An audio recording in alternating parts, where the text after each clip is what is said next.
is Vipin Maini. The topic of this video is key traits of resilience. I said I wasn't going to talk too much about theory, but I do want to make reference to a famous psychologist, Martin Seligman, who has done a lot of work on resilience. And he's characterized around about 20 odd character traits. And I quickly want to go, I'm not going to talk through all of these in this section, but I will highlight a few of them, which are definitely worth pinpointing for you. First one is the ability to handle unpleasant feelings. A sign of resilience is being able to deal with your feelings, even if they are unpleasant ones, rather than try, which is a tactic that I'm certainly guilty of in the past, and I'm not perfect by any means, is dealing with unpleasant feelings. What do? I ignore them, or you try some sort of diversion strategy, but sooner or later you do need to understand why you're feeling them and deal with those unpleasant feelings, and that is an important part of being resilient. It's worth saying I'm only going to talk about 5 or 6 of these points. If you want to learn more about find out more about the 24, you're more than welcome to contact me afterwards, and I do talk about them much more in my course on resilience, but for the purpose of this video, I'm only going to talk about 5 or 6 really important ones. The second point, characteristic trait on resilience, is that you are able to adapt to change. In our lives, no matter what we do, how successful we are, wherever we are, whatever we do, change is inevitable.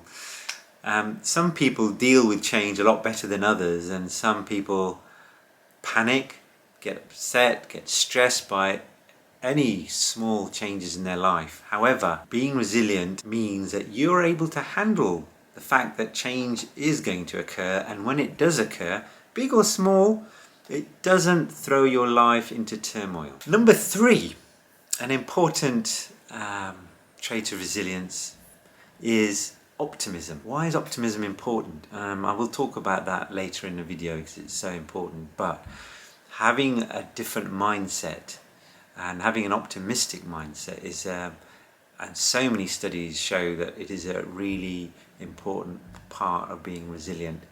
Not catastrophizing about events, having a different view and thinking logically, and having an upbeat view of life. Really important point of resilience is having an optimistic mindset. Lots of studies, and I'll talk about this later, show that having an optimistic mindset definitely helps in your well-being and attitude and ability to deal with trauma and adversity.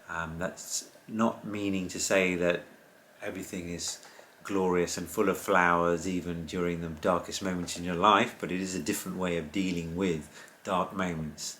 A 4th trait of resilience is having a network of friends and family. It's shown, and it's certainly helped me during my dark times and my lowest points, that being able to rely on my family and having a good circle of friends to talk to and support me has been a really important part of my life, and helped me get through the dark moments. A 5th really important part of being resilient is that you have goals and you have purpose. Again, for me, that was a really important part of my recovery and ability to get over the traumas, realizing that because of what's happened to me in the past and my heart attacks, didn't mean to say that I cannot and do not have a purpose in life anymore. And that took some time for me to adjust and to realize that, but I've subsequently understood far better, and studies have backed me up on this and my own thoughts, that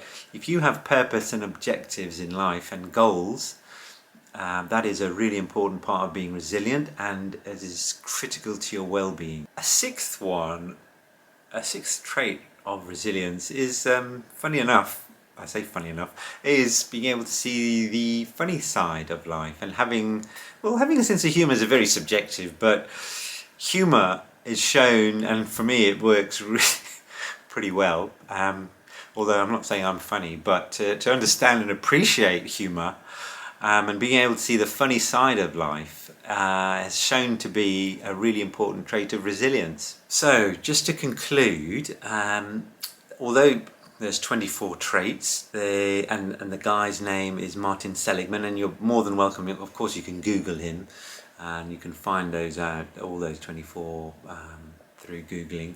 But I'm not saying you need to have all 24 to become resilient. I mean, even if you worked on the 5 or 6 that I've talked you through, that is a huge improvement, and it's a massive step change in becoming more resilient. So that's also something I want you to bear in mind, that it's not task-based and it's not onerous. Oh my God, I don't have 24 traits, I'm not resilient. No, I'm not saying that. I'm just saying these are typical 24 traits that people have. Each of us have exhibit those 24, can exhibit each of those 24 traits, some more, some less, but if you have a concentrate of a majority of those, it's a much better chance of you being resilient.